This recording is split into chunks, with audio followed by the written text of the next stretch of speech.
To an update on a story that we did last Friday. If you do remember, we had some pictures come into our newsroom, and our very own Hannah Johnson was out there, and our Trent Bennett was the reporter on scene. Welcome in, Trent, to kind of give us an update here on this road rage shooting incident. Yeah, so Friday, you drove past it too, right? Yeah, I was actually on You were, scene. I mean, actually, you were the first person on scene in terms of the, media. So, yeah, we were there Friday, and a lot of the questions that we had at the moment were, what led up to the shots being fired. And if this is the first time you're hearing about this story, we had a road rage shooting last Friday, East Grande Boulevard, where it meets with Biloxi, rush hour. And the reports were that there was potentially an accident that had happened. However, today we're learning that there was no accident. Tyler Police have created this. Well, they sent us over this, and this is the arrest warrant and the affidavit that is for the suspect who's in the Smith County Jail as we're speaking to you tonight. He is 23-year-old Dayton Alexander Morgan, and he's charged tonight with first-degree murder. I believe we've got his picture there and his mug shot there on the screen. He is accused of shooting and killing White House. He's from Carthage, I'm told. He grew up in Carthage, but then he's since moved to White House, and that's the victim in this case. And the two, while we were on the scene, police could not tell us, how many shots were fired, what led up to this. And there's Trevor Julian, the victim there on your screen, and he's the 29-year-old that I was mentioning.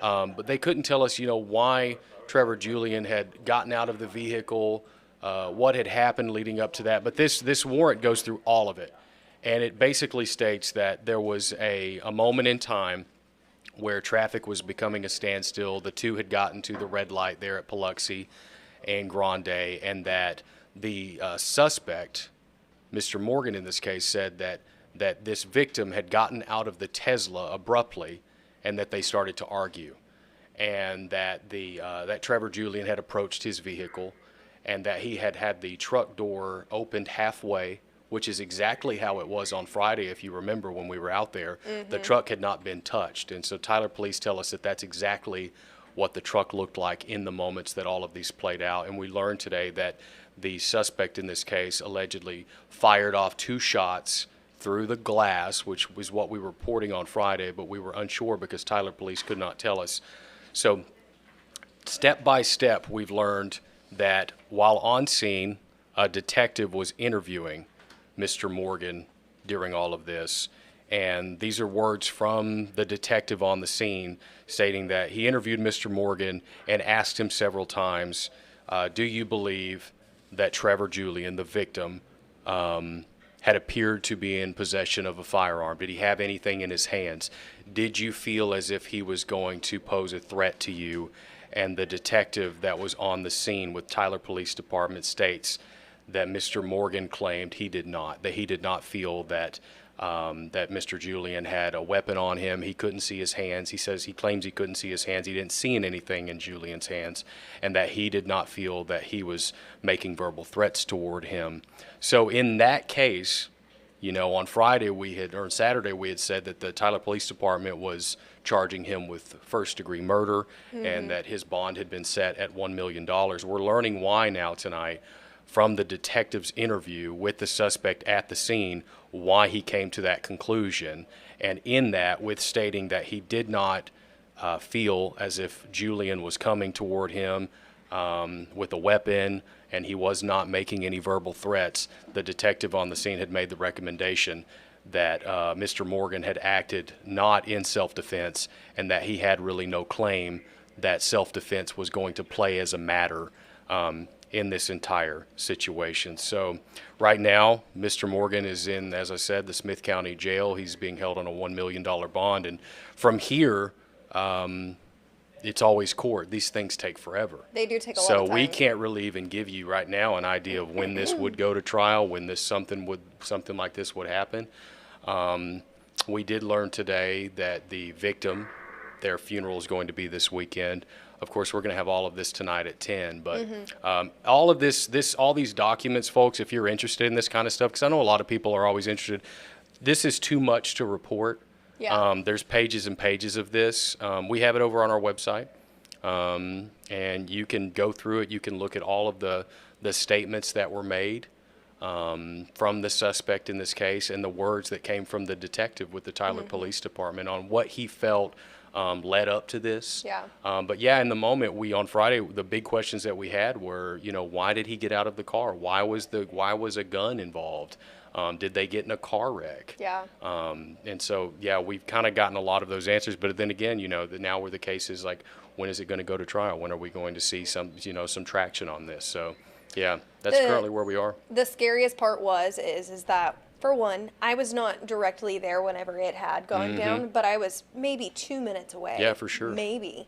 And I saw at least 15 cop cars just fly Yeah. by me. And I was like, okay, what's going on Yeah. up here? Oh, if you it kinda makes you remember- question. Yeah, if you remember just before that, and folks who watch the news, and maybe you were watching East Texas Now, there was a reported bus crash Yeah. on the Loop in Broadway, right there out in front of the mall. And all of those police officers, within minutes, they all started to disperse after everything was okay. The kids got off the bus. They were taken on Yeah. the new bus.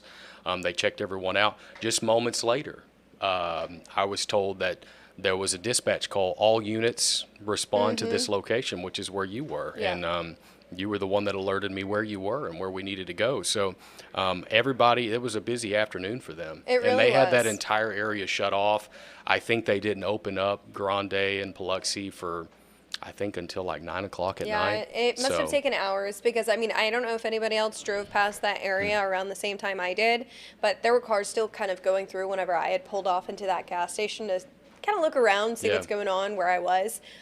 There was things all over the roadways, like from the car, maybe from other people's cars that Yeah. have gotten out, and then they blocked off the roadways completely. Yeah. So, like, you could really see the full scene of what was going on, but you kind of had to put, like, pieces together as you went, and that's why I was just like, okay, I need to tune in to KLTV News at 6 o'clock and Yeah. hear Trent tell us all about it, because Andy wasn't even on scene yet. Tyler Yeah, we PD was got working there, yeah. so fast. Yeah, we got there before he did. And Andy, she's referring to, he's the guy that we speak to. He's the public information officer. And they're the ones on the scene that kind of tell us, but they can only tell us so much. These arrest affidavits, this is the information that'll be used in court, and that the recommendation from the detective on the scene, with this detective is the one who spoke to the suspect. Yeah. A lot of the interview, though, was not only happening on scene, they also took, and I will say that Mr. Morgan, the suspect in this case, was on scene. His passenger was on scene, and they were taken to the Tyler Police Department where they were interviewed some more. And that's whenever they had already read him his Miranda rights, but that was basically when they had made that assumption that they did not believe he was acting in self-defense, and that still a lot of questions, I think, just off this 4-page arrest warrant and arrest affidavit. But yeah, I think that we're getting a little bit more of a clearer picture. But of course, all this stuff has to play out in court, and everybody has their day in court. And then, you just feel for the family of Trevor Julian. Yeah, He had a definitely. huge support system, I'll tell you that. As soon as we started telling this story, several people wanted us to know that, he was a proud Carthage High School graduate. His family Didn't was Blake of Carthage. Holland, our very own Blake Holland, he went to hie school with them. So yeah, it's definitely an important thing for them, and to see this play out fully. But yeah, I mean, your heart goes out to them, and trying to figure out what happened here. But we're getting a little bit clearer picture, folks. If you want to see it, we've got it on our website, and it kind of plays by play everything what the detective said and what he believes, and the statements that he claims were made by the suspect on the scene on Friday. Yeah, of course. Well, this is our very own Trent Bennett giving us an update here on this case, and I'm sure we'll find more over on our website, like you did say. Of course, yeah. If anybody wants some more information, Trent, thank you. Yeah, absolutely.